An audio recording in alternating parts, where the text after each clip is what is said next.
Thank you. All right. So, well, thanks for having me. And it's nice to see a new cohort again.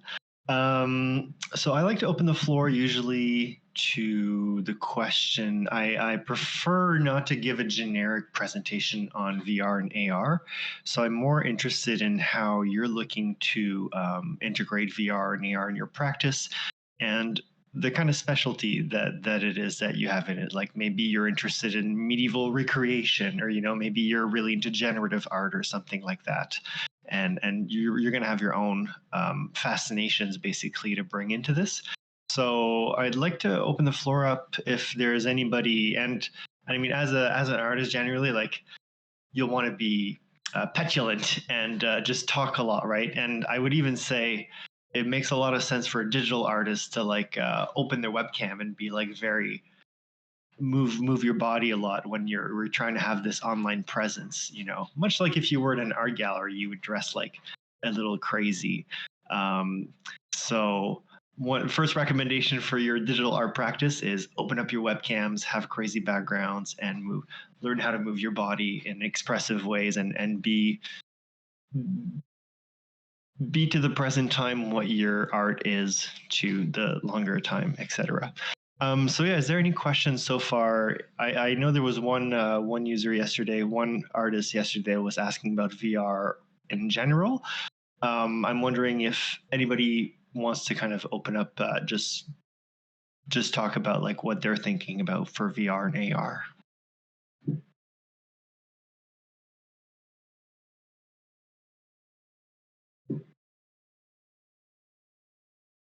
We have the shy artists.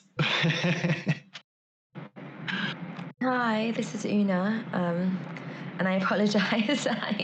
I'm not going to do the webcam advice, even though I do think it's marvelous. I don't expect it now.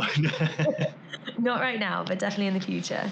Yeah, in terms of like VR, and candidly, I'm not the one with the question yesterday, so whoever it is, I'll give you a chance to kind of remember what it was.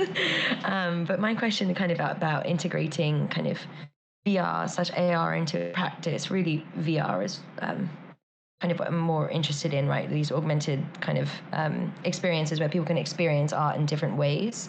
And what do you see that's the most interesting kind of shaping up? Because right now, from a hardware perspective, so much of it I find is giving people two new experiences at once. Like I've created like a virtual reality like headset, right, that they can like, or virtual reality landscape that they can walk in, but using the headset then is like an entirely new experience that becomes challenging.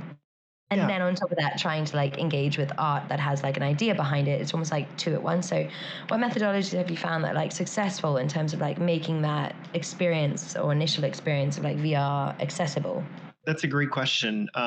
There's a lot of it. So it comes from the shock, the generational shock with literally another reality. So, I've been showing for over, 5 years, let's say, but let's say in the last 2 years, I've curated, I believe, 12 VR shows, VR and AR, mostly VR. And so I would go at the openings and I would go at the Saturdays, and I'd be basically the VR monkey holding the wire. So it's both a degrading job, but also a really good job because you're close to the visitors, whether it's just somebody, that shouldn't be in the gallery or whether it's like the most important collector. So you're always close to them, and there's a relationship of trust that builds, whereas you're kind of their guardian angel, and you trust them to not run into a wall or something, or it creates a relationship basically. So that relationship is actually very important, and probably kind of a undocumented art, you could say, of how do you accompany somebody through a VR experience the first time? When do you explain it? When do you just stay silent and let them bask? It's a lot of empathic work where you have to basically think about what is that person thinking right now, and let's say you make a piece of art that's like a giant fishbowl in the middle of a room.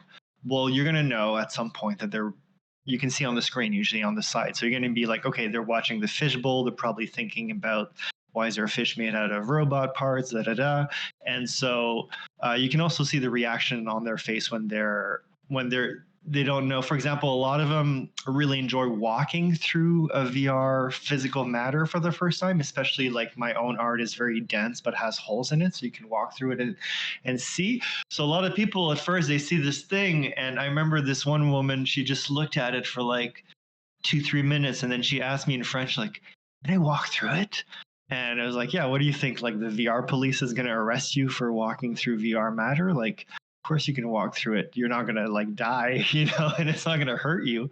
So there's a lot of these first thoughts, especially when you're thinking of, you know, potentially older generation people coming in. They're afraid of VR. Their old VR memories are like VR cardboard, which would make them sick, and they're like, oh, I've tried VR, it made me sick. And, you know, or or back in the days when VR started, people just wanted to get reaction videos out of people, so they'd put them in roller coasters and zombie games, and then they'd laugh when like their family would freak out and fall on the floor, etc.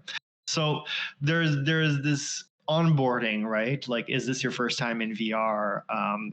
And try to determine the level of comfort through it. So you have to make sure that the person is very comfortable, meaning you have to make sure your game is optimized. If it's choppy, it's going to make them sick. Let's see here.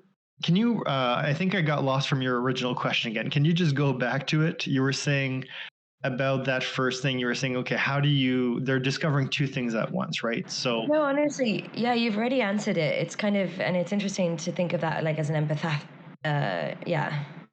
an empathic kind of communication that goes between them. And so, yeah, you already answered it. It was like, how do you give them a new experience and then introduce a new experience to art, right? Right. There's other factors as well. Like, for example, I always recommend not to use controllers and not to use artificial locomotion, because that's going to cut out, you know, those first timers where it becomes about the controller. And let's say in an art gallery setting, you have like 2, maybe 5 minutes, maybe 10 minutes of contact with the person.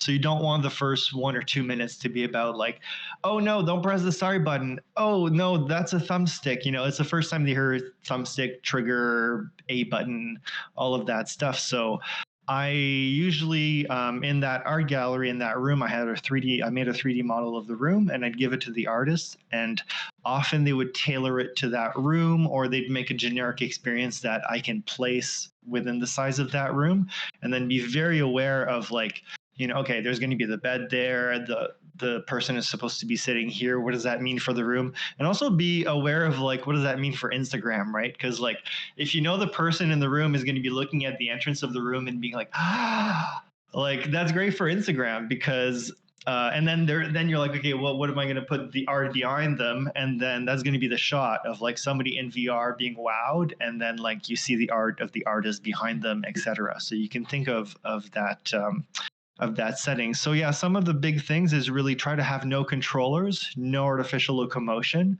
which means kind of limiting yourself a little bit to the size of the room you have. And then, you know, sometimes I've literally, well, a couple of times, some of the artists too have just modeled the room itself and then made it kind of crazy. So you're kind of reaching this little bit of an in-between with AR, where you have the painted version of the space or the reimagined version of the space overlaid. And it also gives people a safety, because in VR, if you have an infinite space, they're like, when am I going to hit the wall? Whereas if they see the recreation of the room, it creates a nicer reality travel, you know, you could say. So there's the initial shock of like, I was in a gallery and now I'm in a VR space. And then if that VR space kind of looks like the gallery, like, oh, that's the entrance. I can't see, you know, my brother or whoever I came with at the gallery, but like, I know I'm not going to run into a wall by accident. There's a lot of extra worries, right, for first-time users. So one of the best I've seen is at the Phi Center, where you came into this dark room and there was chalk. I think the name of the experience was chalk or something like that. And there's chalk writing, like, you know, crazy writing all over the walls. And then you went into VR and it was the same texture applied, but they had done a full like wallpaper, like the entire wall and maybe even ceiling. So it was very immersive. So it was very much like warming you through the experience. They're like, okay, here it starts to get crazy, and then you put the VR, it's like, it's so crazy. It's like just, the temperature's risen a little bit more, and now you can fly, and there's like tree spirits and letters floating all around. So there can be a shock in those travels, and an unexpected shock as well is getting out of VR. Like sometimes that's more of a shock where people are like, oh, this is reality, or this is where I am. And, that's another crucial moment of the person getting out of VR. And so you can kind of tell where they're a little bit too polite to say that they've had enough. And then you're like, are you ready to get out? Are you done? And then they're like, yep. And, on the headset, I have the Rift. I have to kind of like undo it. So I just pop it out, and then I'll say something like, welcome back to reality. And then they're like, this is it. Like, I'm back in Montreal. So there's a lot of an art in there that, I've done a lot of presentations for architecture and startup companies, and I've done a lot of presentations for VR art. And so they're very similar. And ironically, too, what I found in architectural presentation is that for a lot of people, seeing a big screen of what the person is seeing in VR makes them sick more than the VR experience could make them sick. So yeah, I recommend if you do VR art and you show it in a gallery, either be the wire monkey or be the person accompanying. Like, don't trust that the gallery employees will do it as lovingly as you would. Or have them watch you the first times, like take care of it. I know it's a little bit of a demeaning job, but like it's very important. And then when you're good at it for a collector, at some point it's going to matter. And it's like, yeah, it's a very kind of rare skill, I'd say, there's not only just the general skill of being the accompanying person, but also then tailoring, because you become kind of you are the curator of the show, right? So you're the one being able to explain, being able to tell all the little jokes and you can see the same story through different people. A lot of art, they'll be like, I think it was Giant Swan. There was like 6 sculptures and then a giant sculpture, and it would follow you. So, people go around and they're like, oh, is that a bird? Is that a da da da da? And then they have pretty much the same remarks every time, more or less. And then some of them may notice that like the bird is following them. So if they don't notice, you can like say, oh, did you notice like it's following you with his eyes? So yeah, it's an art skill, much like even attending an online video conversation where you could get noticed by a collector or like have a presence. Like that's the thing, right? It's like make sure that you're remembered by history, that your present moment is somehow marked and useful for the rest of the community. So yeah, that's my recommendation. Ideally, avoid the controllers and artificial locomotion. With that being said, I've had some surprising success giving people locomotion that'll make 20 or 25% of the population sick. And I was like, people that don't do computer, people that don't do 3D are off, or people that don't do gaming are often more inclined to be motion sick. But I've had some people that they've had like 15-20 minutes experiences moving with just the artificial locomotion, not getting sick, and it was pretty much their first times in VR. So that what I told you about no controllers, etc., and real locomotion instead of artificial locomotion is a conservative thing, but you can get quite always have something like that to fall back onto, but you can get quite surprised by how agile some people's brains are with all these new realities. So if you have any questions or follow up on that, let me know. But yeah, good question.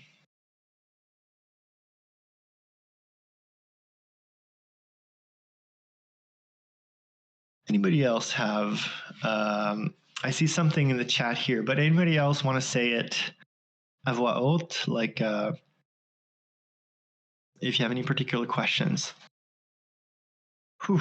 Okay, so the question we have here from Andre Sen is, I'd like to know where to start with tools for AR, specifically web tools, maybe VR as well. So AR is hard. You got to think of how it's going to be consumed. So, do you really want to tell your user, like, go on Sketchfab and go to this URL and then press the AR button and then point at your floor and then the thing will appear there? Or do you want your art to be in a particular park forever? If so, are you going to use a paid app where you have a subscription service to them? Or are you going to create your own app for your art to be there? So there's a lot of it kind of goes to the platform, because the thing is, if you're going to have AR art, you need to host it or somebody else needs to host it. And then if it's meant to stay in the world somewhere, somebody's got to pay rent for that, and whether it's 5 people that are going to ever see it in the entirety of life, or whether it's 5 million, and then obviously if it's 5,500, you got to pay. There is basically you're paying for bandwidth. So, or you can make like an AR app, for example. So I think it's probably like it gets into developer territory pretty fast. So unless you're just like, hey, you can go on this website or download this thing, and then when you point at your floor, you can kind of put my art anywhere. But that has a limited. It's not suitable for galleries. It's very easy to do. A lot of Sketchfab and other websites will let you do that. Or I mean, even NFTs, right? Like if you make a 3D object as an NFT, you can place it in AR anywhere. So that's just by default. So if that's the direction you want to take, there's a whole conversation. Whereas if you're thinking more for festivals or for art galleries, then it's another conversation. I mean, I've worked with Aurea Harvey where she generally works in that sense of like the NFT is the ultimate AR object. And then sometimes she'll make a physical copy of it that's different. And yeah, there's a whole world of AR filters after.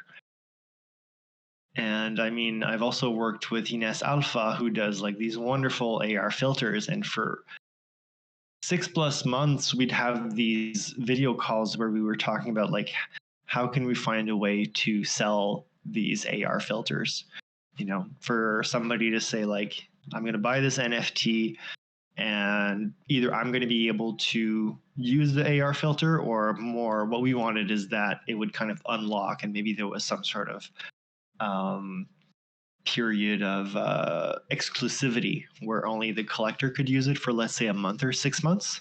And then after that, everybody could use it. So, and then there's, okay, so let's go into the AR filter conversation, right? Because like there has been a digital dress that was sold, maybe 5 years more or less ago.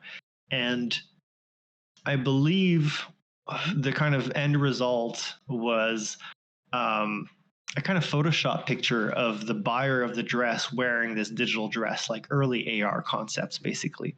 But then, with Ines as an artist, as an AR mask artist, as an AR makeup artist, she doesn't want to, and this is very understandable, the artist doesn't want to just accept anybody in their world. It's like if you were to do the Mona Lisa and I come in and I'm like, yeah, you're going to put my face in there.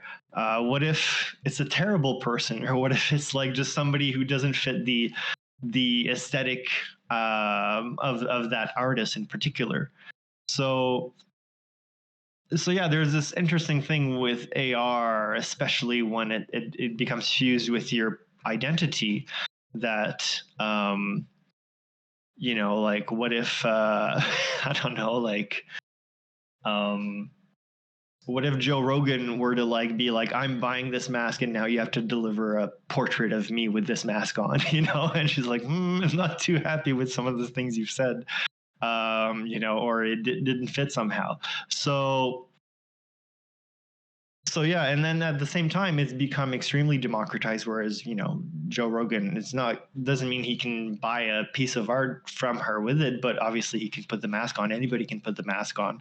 So yeah, there's this thing where it can go on anybody. So you kind of lose control of it, right? That's the other thing with AR art, is you lose control of it, especially when it's a 3D object that the person can place in any setting. Like, you could put the piece of art in a wonderful setting, or you can put it in a terrible setting. Or with Aurea, what I ended up doing as the curator is I went on Mont Royal, which is like the central mountain in Montreal. It's all wild there, and I went into kind of these timeless spots because Aurea has this kind of really old historical knowledge mixed with very contemporary topics and, you know, identities and technologies. And so I went to these timeless places and I placed her sculptures in there, and it kind of looked like these new old Greek contemporary sculptures of mythology. So I became a spatial curator for her art, and I could have gone to, you know, a temple somewhere else in the world and traveled and brought her art with me and become the curator, and put it in like the most beautiful, timeless, like, you know, in the middle of a pyramid or something, in a dark room. Or vice versa, somebody could be like, oh, I'm going to take like the nicest piece of AR art out there and put it like in a garbage and make a photo series out of it. So yeah, when you do AR art, you kind of lose control of it because everybody can, place it in their private spaces or really anywhere in the world, and they recontextualize it. So it gives it another life. But it's not the same as when you have a painting and, you know, there's copyrights, etc. It's like it gives it another life and another freedom. And, you know, I guess much like how people use songs on their videos, and then you don't know, or you'll be like, please stop using my song at your rally. Yeah. Any questions about that, Andres Sen or ABCD?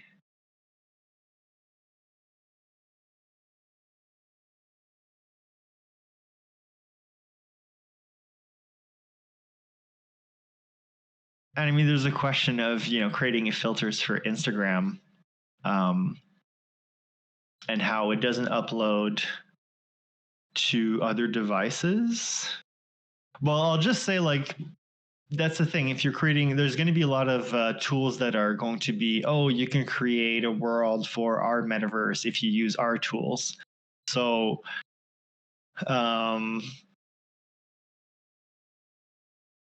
like, especially with AR filters, if you use the AR filter tools from Facebook and Instagram, you're going to be limited to those platforms, as far as I know. Not that there's, you know, like a NFT platform for facial masks or anything, so far as I know. And you really have to think about that a lot in terms of, am I locking myself into a platform? And it's the same conversation we had earlier with AR. Am I subscribing to Google AR? Am I subscribing to, you know, I forget the other companies, but am I subscribing to like a thing that's going to be more expensive than a website to uphold? Or am I going with a company like, I trust that Sketchfab will be here in 5-10 years? Do I trust that all of these AR companies that are popping up every couple of months are going to be here in 5-10 years? No. So don't lock into a proprietary tool if you can avoid it. And I'd say if you can kind of just become good at making FBX file and then maybe transforming those into GLBs, you know, you can just open it in import the FBX in Blender, spit out a GLB, and you're good. So if you can just become good at FBX and GLBs, you're generally going to be able to jump from platform to platform and be generally agnostic. So whether you're using Blender or 3ds Max or, you know, Maya or whichever the other ones are, just try to stick to something like FBX that's more universal.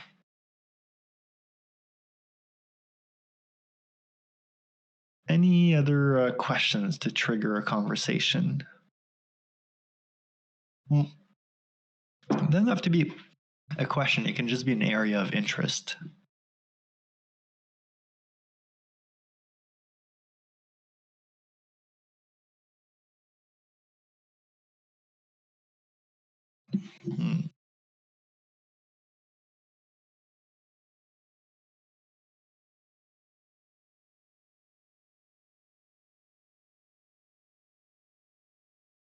Come on, I know you have questions.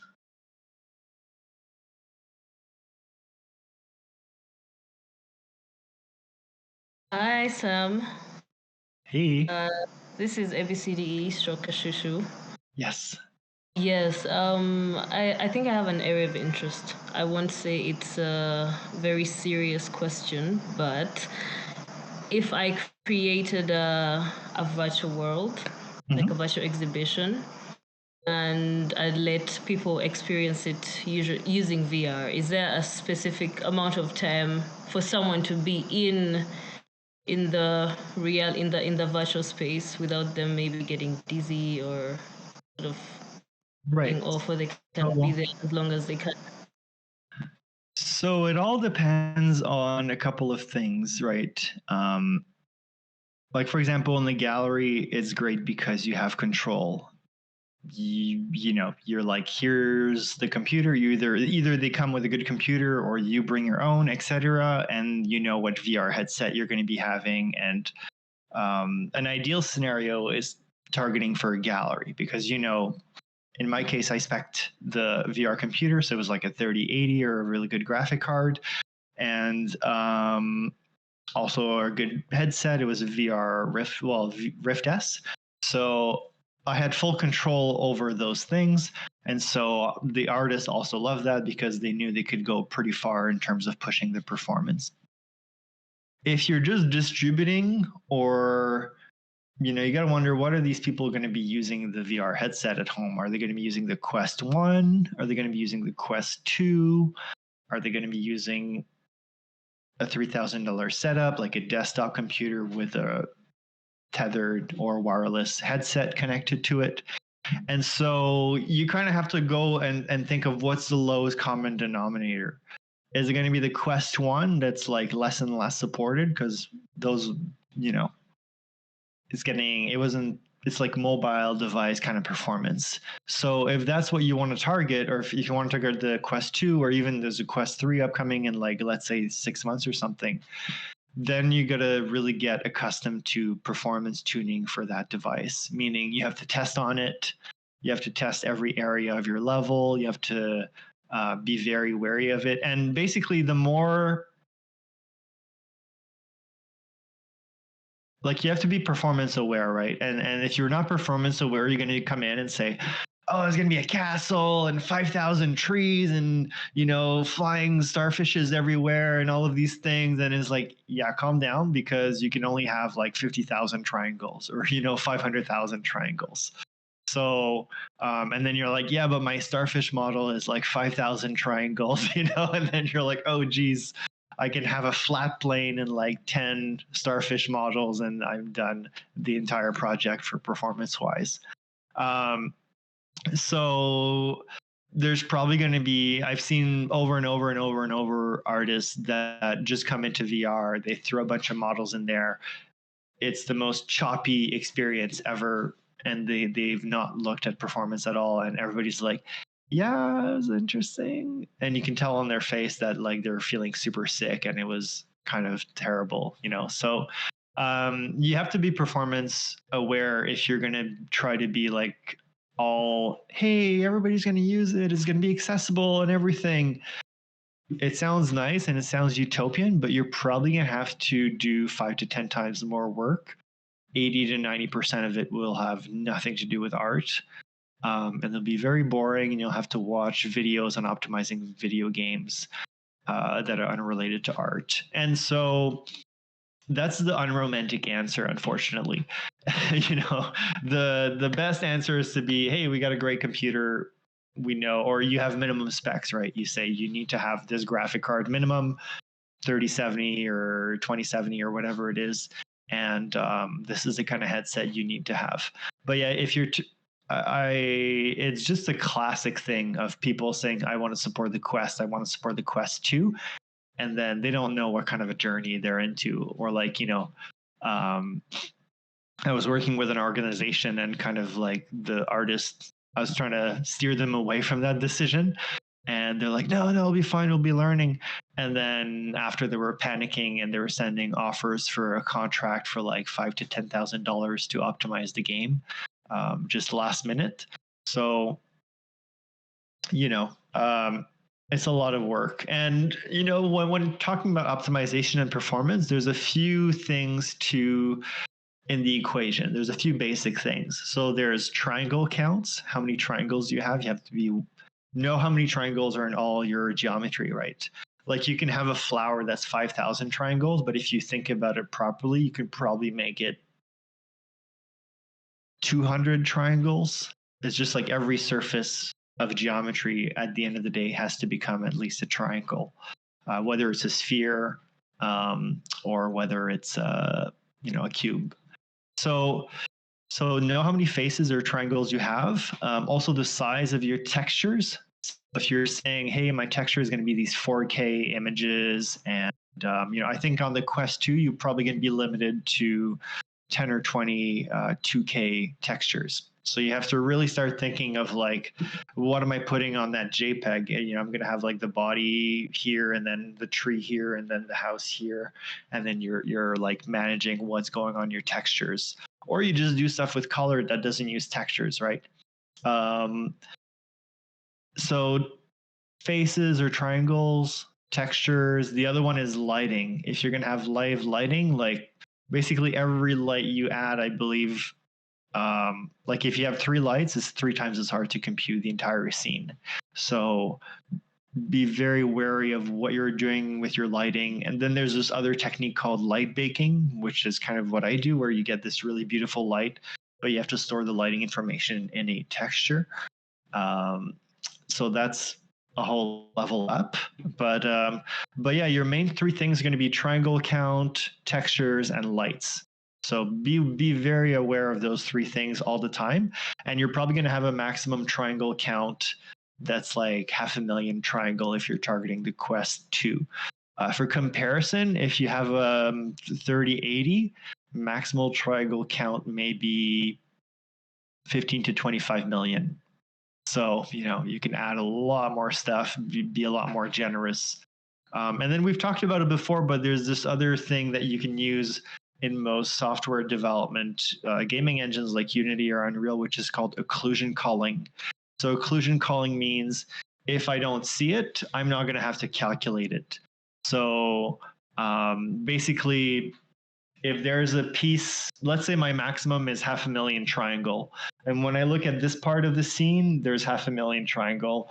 And when I look at this part of the scene, there's 500,000 triangle. So technically there's 1 million triangle. I'm blowing my limit, but because I'm never seeing it at the same time, it's fine. And same thing, if I were to hide this with a wall, then I'd be calculating nothing or like, the 2 triangles that make the square of the wall is what I'd be calculating. It's just basically a way for the renderer to simplify its life. It's like, I know there's a giant environment behind you, but because I'm not showing it, I'm not even going to think about it. So that's one way to, you have to be very aware of that. And sometimes what it means is hiding stuff, creating sequences of hiding and showing. So a classic is a project where they were just, they did this mountain. It was these new artists doing their first VR projects for the Quest 2. So they did this giant mountain, and then they put a bunch of assets everywhere. And it was kind of generally fine when you were like just looking at a few things. But as you backed up and you started seeing kind of everything at once in the mountain, it would just got like, the world would freeze because it couldn't handle seeing all of that at once. Whereas if they had put some of those stuff in like caves or hidden between mountains where you only see some of the stuff at once, you need to create this architecture of hiding and revealing, basically, to manage to kind of blow through those limits. And then it kind of becomes a game in itself. Hopefully it doesn't affect the architecture of what you're doing too much. And if you want to be just like super conservative, let's say, you could just make these rooms with a 500,000 triangle in each, and then you can't see what's in the other room because there's a zigzaggy corridor, and then it just goes to the other room, and then you just keep having these 500,000. But obviously there's more elegant ways to kind of massage and kind of hide that through a more natural flow in your game or in your experience. But you have to be aware of that. And also what it means is you kind of have to test your experience from all, like there's not really an automated way to calculate this. You just have to have a version, usually in Unity, like when you press spacebar, you see the frames per second. And so what you do is you test your performance, test your own game. You go in every single angle. Hopefully you kind of understand which one would be the worst possible scenario, like seeing the entire mountain at once. So in that sense, you'd go to the, can I go to the edge of the scene and look at the entire scene? And is my frames per second dropping below 60 frames per second, or is it dropping below 90 frames per second? And maybe you decide that it's acceptable if it goes below 45. I'd say the minimum is 60 usually. You don't really want to go below that. Like our eyes, I think, well, this is going to be probably very inaccurate, but let's say our eyes see 500 to 1,000 frames per second. You just kind of don't really want to go below 90 because the brain's going to realize that something is wrong, and it's going to be like, oh, when I move my head, the world is not reacting as it should. Therefore, I'm sick and I should like vomit. You know, that's kind of the message. You know, it's like my gravitational system's telling me something and my eyes are not responding. Therefore, I'm in a state of hallucination or some sort of anomalies going on. Did that answer your question?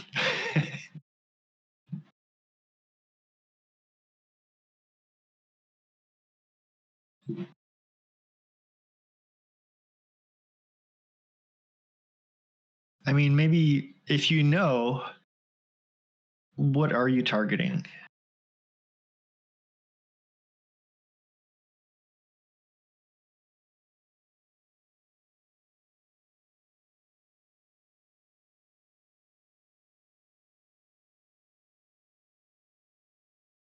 There's a question from Boria. How do you see generative art jumping into VR, AR? It's very appropriate for it. There's already some semi-famous versions, like Soundspace is one. Soundspace is a meditative VR app that runs through your voice. You have to tone. You have to go like, and then it'll just like based on your voice. So you kind of like become very aware of the present moment. So Sound Self, definitely try that out. There are other ones with just like particle simulators, and it's very pleasant. You know, if you design it properly, there's a few ones actually with particle simulators. It's very kind of a holy-ish experience. And let me just pull it up actually. What is it called?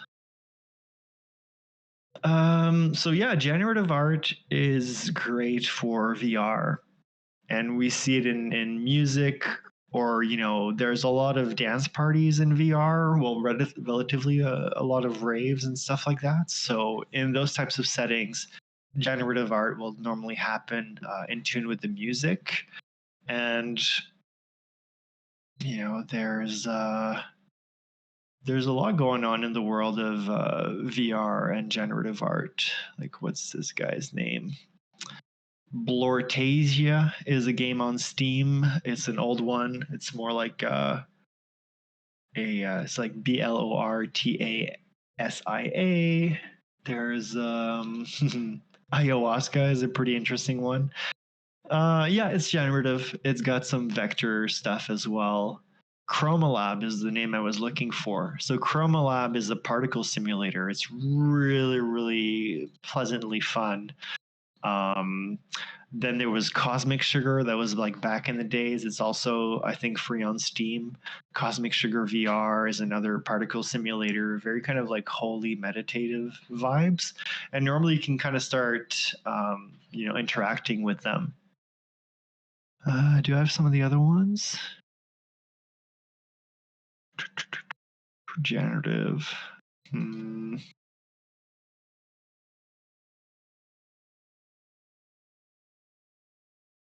Say maybe Paper Beast is perhaps in that category. It's maybe more surreal, but definitely uses some kind of generative-y stuff.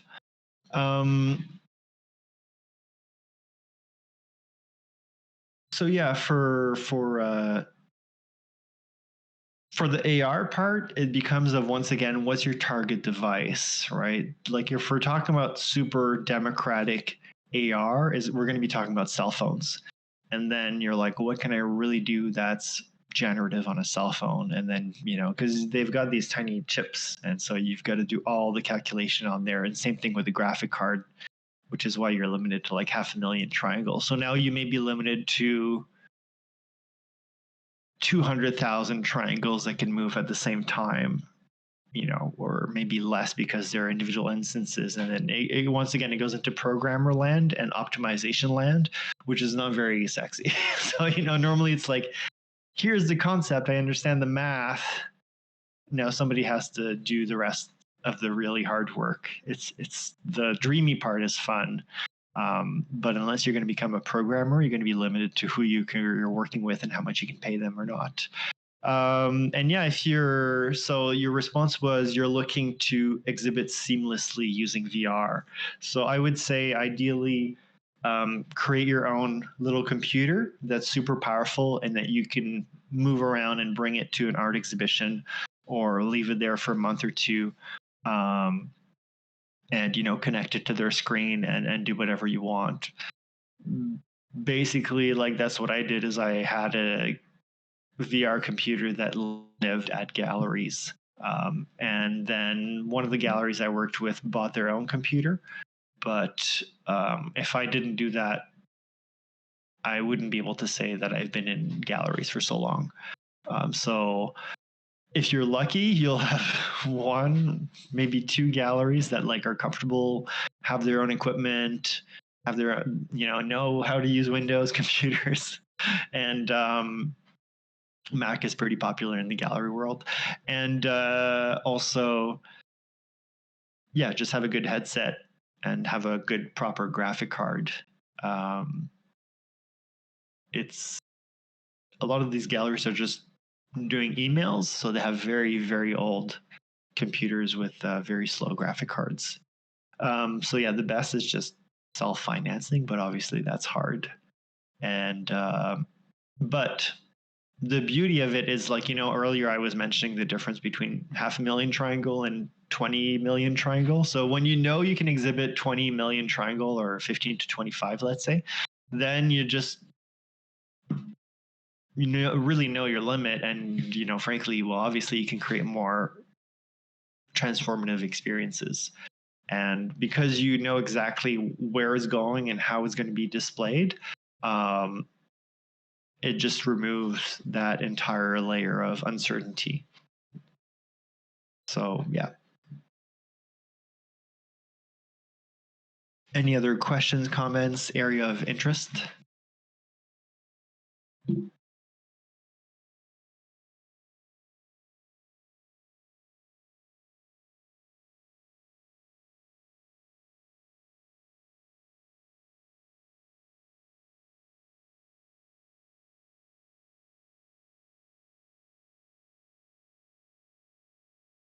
All right, well, maybe we will wrap it up. Oh, somebody's typing.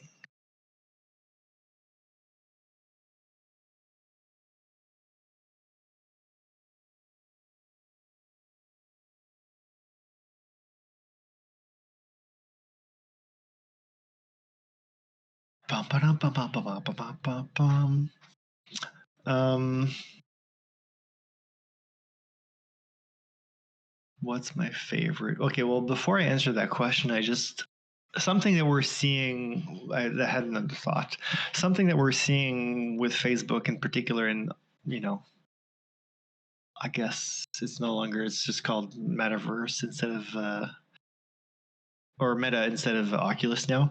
But something that we're seeing with their new headset is that they're going to be looking for facial and body tracking, where they have like multiple cameras looking at your body, looking at your lips, looking at your eyes.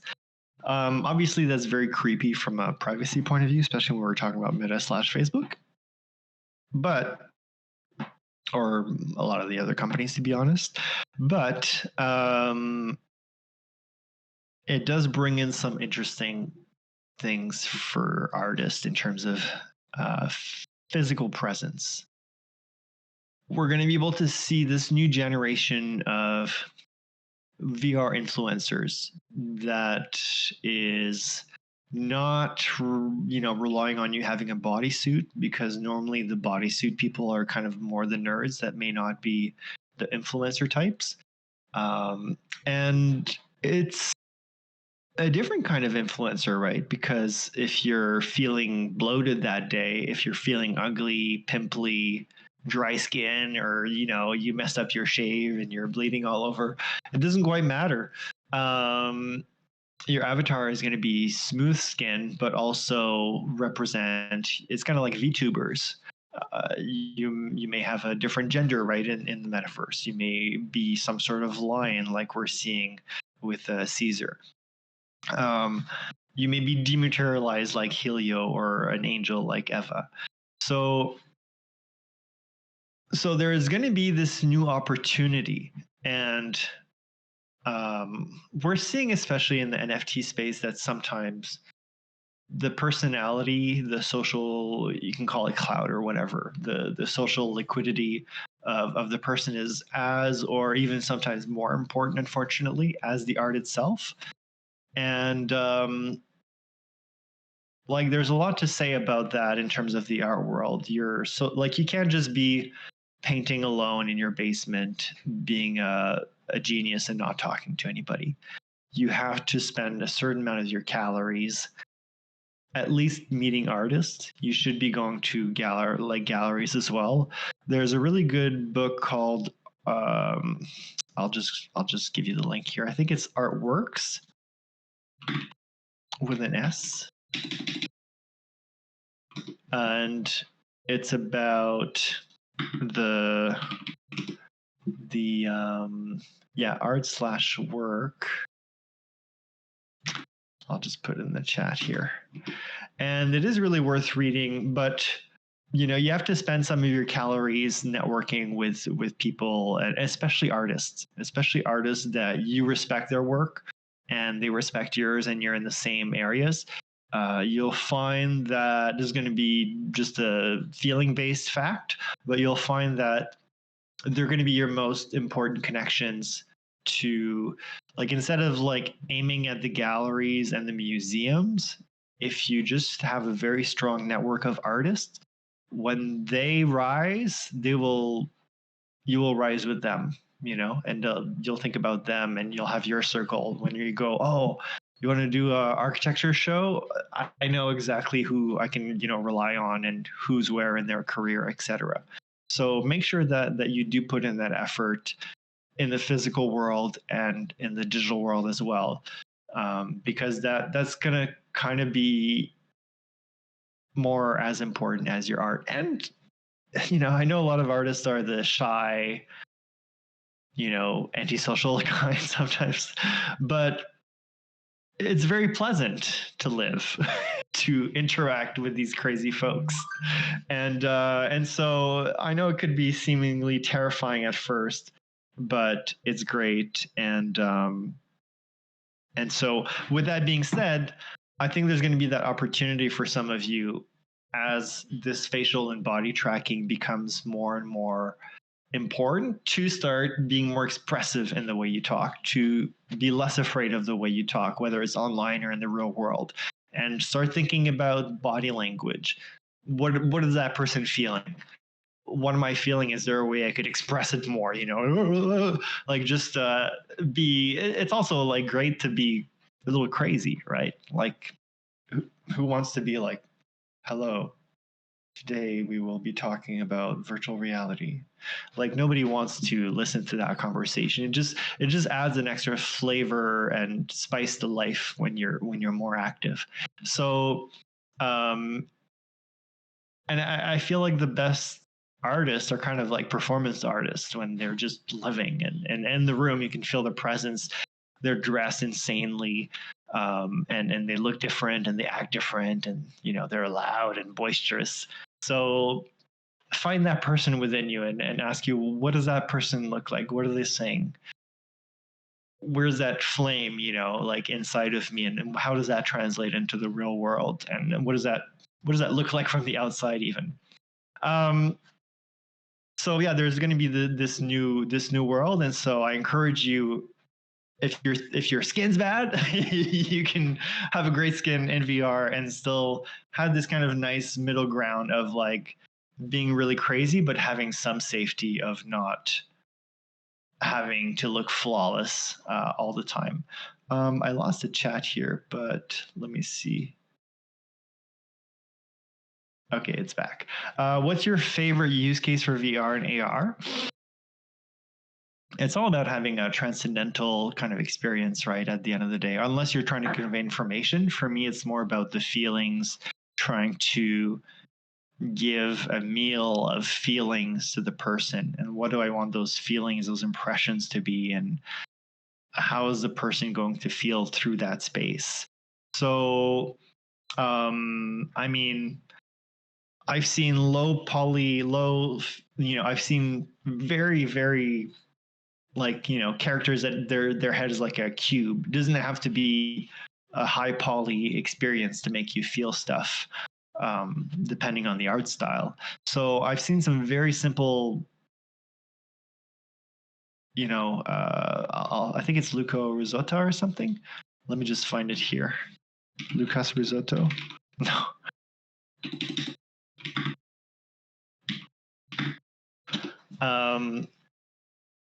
Yeah, it is Lucas Risotto. Okay, good. So what was his experience called? Oh, he doesn't have him listed, but he made a really interesting thing. It was the most simple in terms of the geometry, but it was basically you came in there and they would ask you like, what was your first kiss? And people would just be like, well, you can record yourself too. You can hear all the people's responses and they're just floating in the air like these little tetrahedrons or something. And then you can hear all of these, hundreds of people's stories of their first kiss or when they first fell in love or something like that. So there's nothing demanding performance wise about it. And it can bring a lot of feelings because that it was just designed to be very simple, but very evocative and have a lot of meaning. Now, in terms of aesthetic pleasure, having complexity can be amazing. So what's my favorite use case of VR?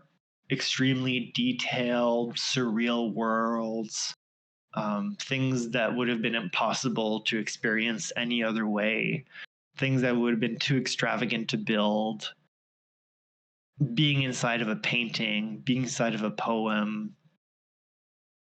novelty, right? Something that is going to excite my mind like a puzzle I didn't even know existed. That's my favorite uses of VR and AR, just creating a sense of wonder. And it's very possible. I mean, that should kind of be the goal of most art, I hope. But sometimes we get lost in the sauce, so to say. Any other questions or comments or area of interest? Hello, Sam. I was kind of hesitant to get on here because I've been sick and low energy, but my art is I create what I refer to as inhabitable drawings, and they're actually a lot of these are in they're also performances, and they're in public, they're in physical space. but I play with the lines to imply, to expand space and to create a kind of like, expansion of space that might not be real, right? That like I draw space in a way that might not be possible in real space. So I create already this kind of like expansion of space, and I've been interested in the idea of using augmented reality in order to expand that even more. And I just wanted to say hi. That's all, and thank you. And hopefully we can stay in touch. And when I'm feeling better, I can be in touch about I don't know, possible collaboration or finding or getting set up with the right person to go into these ideas and these process. Does that make sense? I mean, I don't know how to show you what I'm talking about, but I love what you said. The thing about being inside of a painting or being inside of a piece of art or being inside of a poem. My daughter had a dream many years ago that she woke up and she said that she was inside of a piece of art. And I actually reference that quote a lot when I talk about my work, because I create these pieces where you literally get into it. But I've been interested in the idea of AR being another tool to play with. Yeah. And did you have a particular device type in mind or delivery method in mind for the AR? Like you're mentioning public spaces, so I'm thinking you're probably thinking cell phones. Yeah, I've thought about that. I mean, recently I haven't thought about it very much. I've had a whole bunch of other projects. But yes, I love the cell phone. I love the cell phone because it's just like an appendix, it's part of our bodies. And I call it an appendix because it also has that little bit of a negative connotation to it at the same time, but I think it's a really good tool. Like it's like an extension of us, and there's so much we can do with that. And we have it with us, and if we don't have it with us, we feel lost. Right. So I do like that. I do like the idea of working with the cell phone. I've thought about that in the past for other projects a while back, but recently, because of working with NFTs, I was more imagining, because I do turn these performances, installations into NFTs. I was thinking more that within the digital realm, they have that quality. But yes, you kind of brought it back to the space and being in the space and holding a cell phone and through it activating another realm. So yeah, those that's a little bit of brainstorming with you on this. Yeah. Nice. So yeah, I mean, one thing you'll have to keep in mind if you're targeting cell phone is very much the performance, or am I using a 1K or 2K or 4K map in terms of the pixel size? Like most phones will support 1 or 2K only. So you can look at some of my VR art on Object, etc., and you'll notice that some of the more complicated one, because they're using a heavier map or there was more geometry, like it'll load very slowly on your phone. So or you'll be like, after 5 minutes, you're like, is anything happening here? So keep those things in mind. And then I had the chance to work with a festival, so they took on the development of the app and paying for the hosting and things like that, but who knows, they'll still pay for it in 2-3 years. And I don't want to be the one paying $500 or $2,000 a year for hosting those files either. Now, I think with the release of Apple AR device, that may be the thing, unfortunately, that pushes it into the mainstream, even though it'll be kind of a $3,000 or $2,000 joke for rich people. That it's like, well, okay, only rich people can have it, and it's not that great for the first few generations. We all remember the first MacBook Air. It was kind of a joke for rich people. It wasn't like nobody would want to use that laptop today unless, just for bragging rights. It had like 1 or 2 USB holes. And so, but that generation 2 and 3, hopefully, maybe I'm thinking way too back to like the Steve Jobs days where that's how it worked. But hopefully after 1 or 2 generations, they'll have an interesting device. And I think it's going to enter the popular imagination through Apple, because, well, there's also, Meta that's going to have this very interesting device next year. Well, no, sorry, this year, the Quest 3 is supposed to be coming out within like 6 to 8 months, definitely before Christmas. And that's going to be targeting VR and AR as far as the rumors go. And the latest, the Quest Pro, was kind of a failure in terms of the AR. It's kind of embarrassing, especially for what used to be a $2,000 plus product, at least in Canada. And so I think there's the Apple headset that's coming potentially this year or next, and then there's the Quest 3 that's coming. And if they do things right, it's going to kind of kickstart AR. Also, with the Quest 3, it could mean that you have a lot more power on your device. So instead of like that 500,000 triangle limit, it may be more like 1 million triangle limit. And so, obviously it's not on your phone, but I think once AR really enters the imagination as like, this is something that is doable and good, and actually, if there was a easy device to develop AR right now that wasn't $3,000 or $5,000, like, we would see a lot more great AR content. We'd see it in galleries. We'd see AR movies, things like that. So at some point, that switch is going to turn, and you can just kind of prepare for that switch to happen. I mean, it's a gamble, let's admit it, but you have the option of doing what everybody else is doing, or gambling with your life a little bit, which sounds more interesting. Come on. And even if AR never takes off, like, it's still a good skill to have. And like it's always good to have specialties, whether it's in the work world or in the art world. So, so one way you can kind of play with it in the meantime is, let's say you have a space in mind in your city in a public park. You can 3D scan that space, bring it into your VR application like Tilt Brush. I don't know if you can import it in Tilt Brush, maybe not. But you can definitely import it in something like Medium and then sculpt on top of it. And then have a digital piece of art that is a reality capture along with your modification or your reno or your add-on that you kind of hatched, grew onto, hovered, aura'd over the original capture of the urban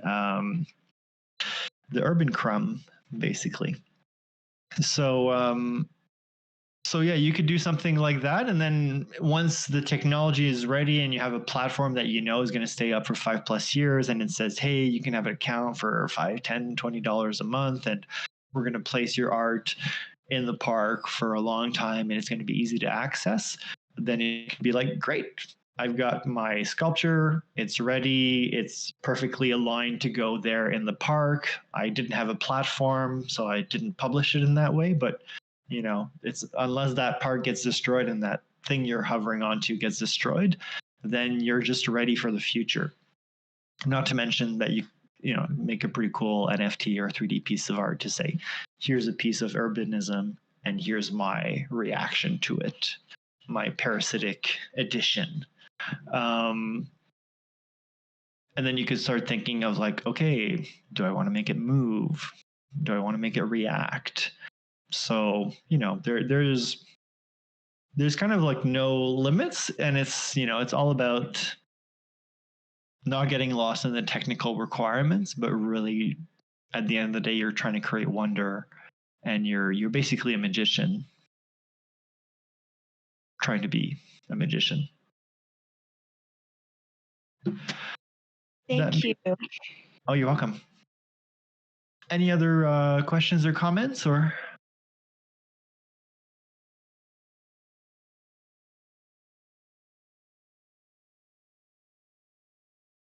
Well, it may be a good place to end the conversation then. So thanks so much for your attention and your time and all your questions. I hope it was enjoyable for you.